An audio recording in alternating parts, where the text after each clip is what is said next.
Bonjour Philippe Lermy, vous êtes spécialisé sur le Forex.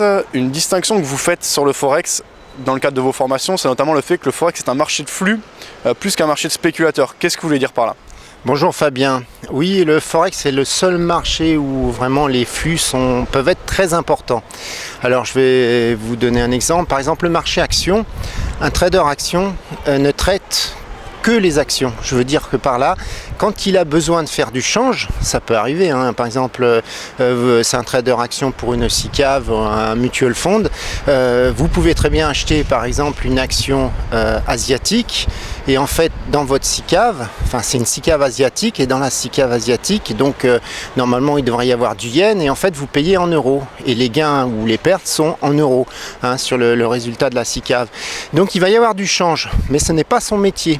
Donc en fait, il va venir de façon passive sur le change, c'est-à-dire qu'il va faire du vrai change, c'est pas du tout de la spéculation, et il va souvent le faire par l'intermédiaire de ce qu'on appelle un custodian. Donc un custodian, c'est la banque qui détient les titres, c'est la garde des titres, hein, le custodian. C'est la banque qui détient les titres à actions asiatiques que le trader action a acheté.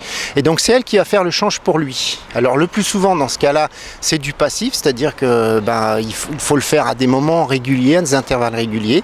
Et donc, en fait, le trader du custodian qui va faire le change, lui, ne fait pas du tout de la spéculation, hein. Mais par contre, il peut faire des montants énormes, puisque les ordres de grandeur, c'est que les traders, les SICAV mutuels, etc., c'est 20 000 milliards, c'est 20 000 milliards sur les SICAV. Enfin, au total, tous les institutionnels, c'est plutôt 70 000 milliards. Hein. Donc, c'est des volumes par moment qui arrivent sur le Forex qui sont très gros pour se hedger, pour faire de la conversion et pas pour faire du tout de la spéculation.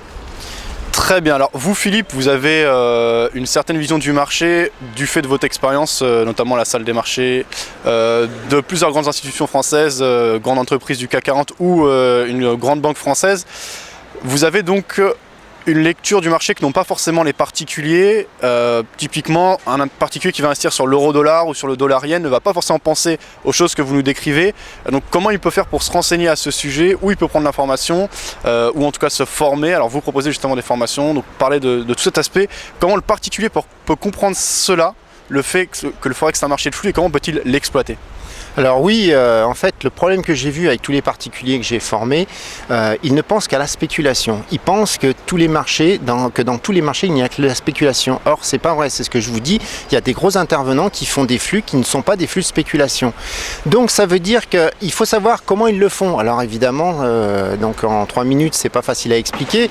Donc, c'est ce que je fais dans les formations. J'explique pourquoi un asset manager, il va se hedger à tel moment, quand est-ce qu'il va réajuster son hedge, puisque s'il achète des actions, s'il vend des actions dans son portefeuille ou si elles font de la plus-value ou de la moins-value, il va constamment réajuster son hedge. Donc il y a plein de façons, il y a ce qu'on appelle l'overlay actif, l'overlay passif, hein. Soit il va je dirais l'outsourcer, je vous dis, soit c'est tout bête via un custodian, soit il va passer par un hedge fund. Il y a des hedge funds qui sont spécialisés là-dedans. En fait, ils font le hedge, hein, ils font ce qu'on appelle l'overlay pour des fonds de pension, pour des SICAV, pour des mutual funds. Et tous ces intervenants qui sont parfois très gros, on va les surveiller, je vais montrer pendant la formation où on trouve des infos sur eux, qu'est-ce qu'ils font, pourquoi ils le font, comment ils le font.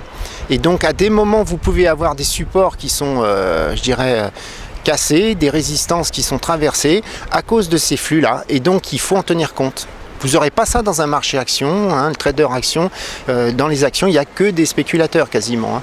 Donc long terme ou court terme, mais dans le Forex, vous avez par moment des gros qui ne spéculent pas et qui viennent vous faire monter ou baisser les devises de façon énorme.